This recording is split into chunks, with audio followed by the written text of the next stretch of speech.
17वीं सदी लंदन में globe theatre. तारुफ थिएटर की तारीख में सबसे ज्यादा मशहूर और पायदार निशानियों में से एक की इस खोज में सबको खुश आमदीद। ग्लोब थिएटर लंदन में दरियाई टीम्स के किनारे वाक़ ये मकाम हमेशा के लिए विलियम शेक्सपियर के कामों से जड़ा हुआ है, जिनके ड्रामे अदब और कारकर्दगी की दुनिया को तश्कील देते रहते हैं। लेकिन ग्लोब की कहानी सिर्फ शेक्सपियर की कहानी से ज्यादा है। ये तफरीह, सकाफत और 17वीं सदी में कहानियों को जिस तरह से सुनाया गया था में एक इनकलाब की कहानी है। इस स्क्रिप्ट में हम 1600 की दहाई में ग्लोब थिएटर की तारीख, थिएटर की तश्कील में इसके किरदार, इसकी मुनफरिद तामीराती खुसूसियात और ये कैसे अंग्रेजी निशत सानिया की एक पायदार अलामत बन गया। ग्लोब थिएटर की पैदाइश। ग्लोब थिएटर 1599 में 17वीं सदी के आगाज से पहले साउथ वारुक, लंदन में बनाया गया था। इसे एक्टिंग कंपनी ने तामीर किया था, जिसे लॉर्ड चैम्बरलेन्स मैन कहा जाता है, जिसके मेंबरान में शेक्सपियर खुद थे। ये वही गिरोह था जिसने शेक्सपियर के ज्यादातर ड्रामे इसकी जिंदगी में पेश किए थे। ग्लोब थिएटर उनके काम का मरकज बन गया और वहीं शेक्सपियर के बहुत से अजीम ड्रामों को पहली बार स्टेज किया गया, जिनमें हैमलेट, गबुते, किंग लेयर और ओथेलो शामिल है। लेकिन ग्लोब थिएटर की तामीर को किस चीज ने मुतहर्रिक किया? इस वक्त थिएटर की मकबूलियत लंदन में फट रही थी, लाइव परफॉर्मेंस की बढ़ती हुई अवामी मांग के साथ। इससे कबल ड्रामे मुख्तलिफ मकामात पर पेश किए जाते थे, जिनमें सराय के सहन और अवामी मकामात पर बनाए गए आर्जी स्टेज शामिल थे। ताहम इन परफॉर्मेंस में एक मकसद से बनाए गए थिएटर की मुस्तकिल मिजाजी और मयार की कमी थी। लॉर्ड चैम्बरलेन के मर्दों ने अपने लिए एक जगह की तलाश में थिएटर के एक पुराने ढांचे को संभाला, इसे अलग कर दिया और ग्लोब थिएटर की तामीर के लिए मवाद का इस्तेमाल किया। आर्किटेक्चरल खुसूसियात। ग्लोब थिएटर एक लकड़ी का खुली छत वाला ढांचा था, एक ऐसा डिजाइन जो अपने वक्त के लिए इनकलाबी था। खिले मरकजी सहन के साथ इसके गोल 3 मंजिला डिजाइन ने इसे इस किस्म की कारकर्दगी की जगह के लिए कुदरती तौर पर मौजू बना दिया जो मुतनव्वे सामीन को रागिब करेगी। थिएटर का कुतर तकरीबन 100 फुट था, जिसमें खुजली वाली छत स्टेज और बैठने की जगहों को ढांपती थी, जबकि मरकजी सहन अनासिर के लिए खुला रहता था। कुर्बत और शान व शौकत के इस इम्तिजाज ने थिएटर की मकबूलियत में अहम किरदार अदा किया। कुदरती रोशनी से फायदा उठाने के लिए दिन की रोशनी में परफॉर्मेंस का इनेकाद किया गया। स्टेज खुद एक बुलंद प्लेटफॉर्म था, तकरीबन 5 फुट ऊंचा, ट्रैप डोरों के साथ, जो ड्रामाई तौर पर दाखिले और बाहर निकलने की इजाजत देते थे। ये डिजाइन इस दौर के मुतहर्रिक, तेज रफ्तार ड्रामों के लिए बिल्कुल मौजू था। स्टेज के पीछे थका देने वाला घर था, एक इमारत जिसमें अदाकारों के मलबूसात, पर्पस और स्टेज के दीगर जरूरी सामान मौजूद थे। स्टेज के ऊपर एक बालकोनी का इलाका था, जो अक्सर ऐसे मनाजिर के लिए इस्तेमाल किया जाता था जिनमें खास असरात की जरूरत होती थी, जैसे हैमलेट में मशहूर भूत की नुमाइश। स्टेज के दोनों तरफ सामीन के अमीर अरकान के लिए गैलरियां थीं, जबकि कम कीमत वाले ग्राउंडलिंग खिले सहन में खड़े थे। ग्लोब थिएटर का आर्किटेक्चरल डिजाइन परफॉर्मेंस का तजुर्बा करने के तरीके से लाजमी था। उसने अदाकारों और सामीन के दरमियान रवाबित का एहसास पैदा किया, अदाकारों और तमाशाइयों के दरमियान रिवायती हुदूद को तोड़ दिया। ग्लोब में हर एक ने आला सरदारों से लेकर मुश्तरका बुनियादों तक एक ही जगह, एक ही इमारत में और एक ही खेल का तजुर्बा किया। इस तरह थिएटर का डिजाइन इस वक्त की समाजी हरकियात की अक्कासी करता था, जहां तबकाती तफरीक को अक्सर मुआशरे में तकवियत मिलती थी, लेकिन थिएटर में लम्हा बा लम्हा मुअत्तल हो जाती थी। शेक्सपियर का किरदार।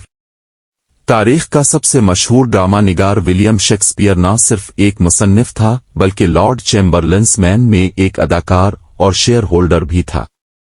थिएटर में इनकी गहरी शमूलियत ने ग्लोब को अपने ड्रामों का कुदरती घर बना दिया। ग्लोब की कामयाबी पर शेक्सपियर के असर को बढ़ा चढ़ाकर पेश नहीं किया जा सकता।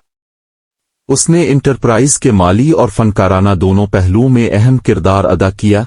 इसके इब्तिदाई सालों में उसके बहुत से ड्रामे वहां पेश किए गए। ग्लोब जौहर में शेक्सपियर की फनकाराना सलाहियतों के लिए एक गाड़ी बन गया। शेक्सपियर के काम जो दुनिया में पेश किए गए न सिर्फ आला तबके में बल्कि आम लोगों में भी मकबूल थे।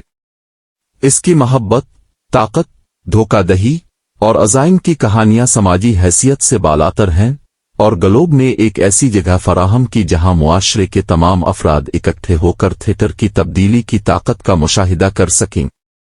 ग्लोब में पेश किए जाने वाले ड्रामे अक्सर गहरे इंटरैक्टिव तजुर्बात होते थे। अदाकार सामेईन के साथ बराह रास्त मशगूल होंगे, जो करीब में बैठे हुए खुश हो जाएंगे, मजाक करेंगे, यहाँ तक कि इन अदाकारों पर चीजें फेंकेंगे जिन्हें वो पसंद नहीं करते थे। इस मुतहर्रिक ने थिएटर की एक अनोखी शक्ल बनाई जहां सामेईन का रद्द अमल कभी कभी किसी परफॉर्मेंस के नताइज को मुतासिर कर सकता था। नतीजे के तौर पर ग्लोब थिएटर समाजी तामुल का इतना ही एक मकाम था जितना कि ये आर्ट और सकाफत का एक मकाम था। समाजी और सकाफती असरात। ग्लोब थिएटर एलिज़ाबेथन और इब्तिदाई जैकोबियन लंदन में एक सकाफती मरकज था जो जिंदगी के तमाम शुबों से सामीन को राग़िब करता था। थिएटर का शहर की समाजी और सकाफती जिंदगी पर बहुत दूर रस असर था। उसने न सिर्फ अवाम के लिए तफरी फराहम की बल्कि इसने इस वक्त के पेचीदा मसाइल को तलाश करने के लिए एक आउटलेट भी पेश किया। शेक्सपियर के ड्रामे खास तौर पर बादशाही, इंसाफ, अखलाकियात और इंसानी फितरत जैसे मौज़ूआत पर रोशनी डालते हैं जो दुनिया के बारे में फिक्र अंगेज तबसरा फराहम करते हैं जिसमें वो पेश किए गए थे। थिएटर भी बगावत की जगह था। एक ऐसे वक्त में जब समाजी दर्जाबंदी और उसूलों को सख्ती से नाफिज किया गया था, ग्लोब ने मुख्तलिफ समाजी तबकात के लोगों को आपस में घुल मिल जाने की इजाजत दी। बुनियादी तौर पर मेहनतकश तबका खुले गड़े में खड़ा था जबकि मुआशरे के अमीर लोग ढकी हुई नशिस्तों पर बैठे थे। लोगों का ये मरकब एक याद दहानी थी कि दुनिया में हुदूद लम्हा बालम्हा धुंधली हो जाती है। ताहम ग्लोब का हमेशा खैर मकदम नहीं किया गया। मिसाल के तौर पर प्योरिटन्स थिएटरों की शदीद तनकीद करते थे, उन्हें मजहबी अकीदत और इखलाकी रास्तबाजी से खलफिशार के तौर पर देखते थे। 1599 में ग्लोब की तामीर प्योरिटनिकल तहरीक की बराह रास्त मुखालफत में थी जिसने अवामी थिएटरों को बंद करने की कोशिश की थी। इन एतराज़ात के बावजूद थिएटर तरक्की की मनाजिल तय करता रहा। उसका असर 17वीं सदी के अवाइल में बढ़ता रहा। दुनिया की तबाही और उसकी मीरास। अफसोस की बात यह है कि असल ग्लोब थिएटर 17वीं सदी में ज्यादा देर तक कायम नहीं रहा। 29 जून 1613 को शेक्सपियर के हेनरी हश्तम की परफॉर्मेंस के दौरान गोली चलने वाली तोप ने खजूर वाली छत को भड़का दिया जिससे थिएटर को तबाह करने वाली आग लग गई। अगले साल ग्लोब को दोबारा बनाया गया लेकिन 1642 में ओलिवर क्रोमवेल के तहत प्योरिटन हुक्मरानी के उरूज के साथ थिएटर बंद हो गए और ग्लोब ने काम करना बंद कर दिया। इसकी तबाही के बावजूद ग्लोब थिएटर की मीरास जिंदा रही। 1997 में अदाकारों, मुअर्रिखीन और मुमारों का एक ग्रुप असल ग्लोब थिएटर के एक वर्जन की तश्कील के लिए निकला। जदीद दौर का ग्लोब असल साइट के करीब वाक़ है। 1997 में खोला गया और 17वीं सदी के ग्लोब की रूह को जिंदा रखते हुए शेक्सपियर के ड्रामों की परफॉर्मेंस की मेजबानी करता रहा। नतीजा 17वीं सदी का ग्लोब थिएटर सिर्फ एक इमारत से ज्यादा नहीं था, ये एक सकाफती इदारा था, कारकर्दगी के लिए एक इनकलाबी जगह और थिएटर की ताकत का सबूत था। ड्रामे और अदब के मुस्तकबिल की तश्कील में उसका किरदार बेहद है और उसका असर आज भी दुनिया भर के थिएटरों में देखा जा सकता है। जैसा कि हम ग्लोब पर गौर करते हैं, हमें उसकी भरपूर तारीख और फनून की दुनिया पर उसके देरपा असरात की याद आती है और जदीद ग्लोब थिएटर के जारी काम के जरिए इस मशहूर जगह की मीरास बरकरार है, थिएटर जाने वालों और फनकारों की नई नस्लों को यकसां तौर पर मुतासिर करती है। 17वीं सदी में ग्लोब थिएटर की इस रिसर्च में मेरे साथ शामिल होने के लिए आपका शुक्रिया। इस शानदार थिएटर की कहानी ऐसी है जो आने वाली सदियों तक सामीन को मशहूर करती रहेगी।